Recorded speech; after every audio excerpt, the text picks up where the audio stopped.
So today I was finishing up my shift at the monastery's library. The young Stans boy was in there still working on his first year thesis, yelling about the apocalypse every few minutes. Everybody's ignoring him. It's fine. Two strangers walk in, they're not students, and they're asking for something in the archives. They're asking for the source of like ancient, forgotten fairy tales, really, really old stuff. So, I tell them about the standard like 2-week processing time to access anything in the archives. But just then, the Stans boy finally takes a break from just trying to disturb other patrons to actually trying to cause real damage. So he stands up, throws down some sort of like pop or bang or explosion, grabs the wooden top of a table and like dives straight into the bookshelf, into the sea of words. And he's like using the tabletop to keep himself afloat on top of like the ink and the words and the images and the whole like swirling mass of information. So he's like idling there on the wall, and it turns out he made like a bunch of these little exploding packets, and he starts throwing them into the sea. And so we can smell the like singed paper, and I'm starting to get a bit worried about some of the older texts that he actually might damage. Mostly it's like easily repairable stuff, and while the school administrator refuses to restrict the streams of study, okay, she's paying me to repair these texts for a fine. That's what I'll do. Anyway, the explosions that he's making, they start like making these rippling waves in the ink, and he looks like he's catching the waves and he's riding up towards some of the more sensitive texts along the bookshelves. And like, who would have thought after all this time in first year, he actually might finish now? I hate the destruction of texts, obviously, but like, I'm so impressed with him. He's doing a really good job. So I turn to these two walk-ins and I say, I need to make sure that this kid doesn't damage anything too valuable, but if they can help me, then I'll make sure that they get their text today. So one of them is like right on board and like a bit too on board. So I'm like, just keep in mind, like, don't injure him. He is a student and he is doing his thesis. Like, I just need you to protect the text, but also make sure that you don't injure him. She grabs the top of a different table, also like him, just dives straight in.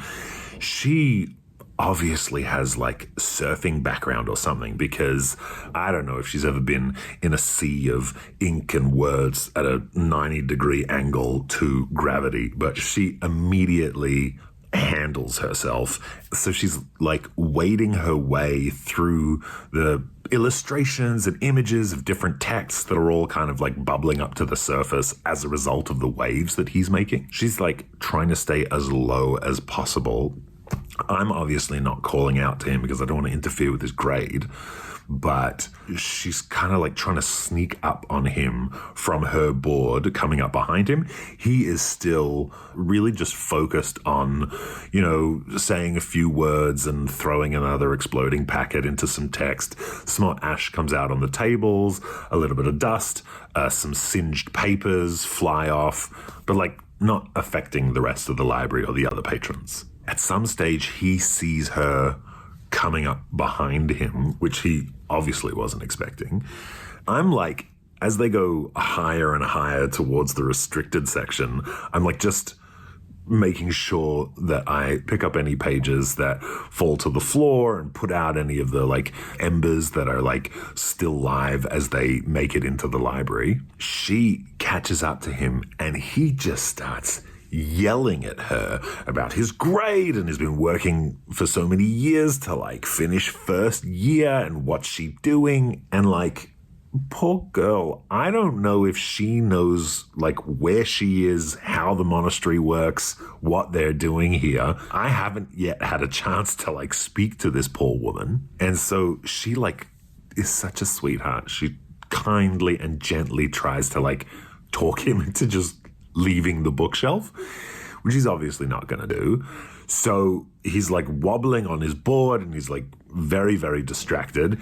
Ends up just throwing a packet to like push her out of the way, send some ink onto a nearby table on the library and just like create some distance between the two of them.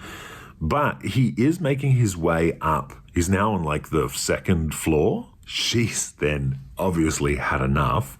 So dips her hand into the Black Sea and pulls out, of all things, Drexoir's Compendium of First Century Tax Law, you know, with the like metal on the spine and the massive binding. So she whips it at his head and clocks him. The book falls back into the sea and he's like almost knocked off his tabletop board, but manages to stay up. And again, just turns to her and goes like, "Why are you ruining my grade? This doesn't involve you. Just let me pass. What's wrong with you?" So then he's down to like his last packets. He throws a packet at her, not even at the text. She like is pushed back a few meters. And you know, like, I know that when he chose this major, we all kind of like rolled our eyes, but like, I think he's making it work. I think he's actually going to do this. He might even graduate. I know it's bad for the library, but that's literally what they pay us for, you know? Anyway, he keeps going up. He takes out the entire biology section on the third floor.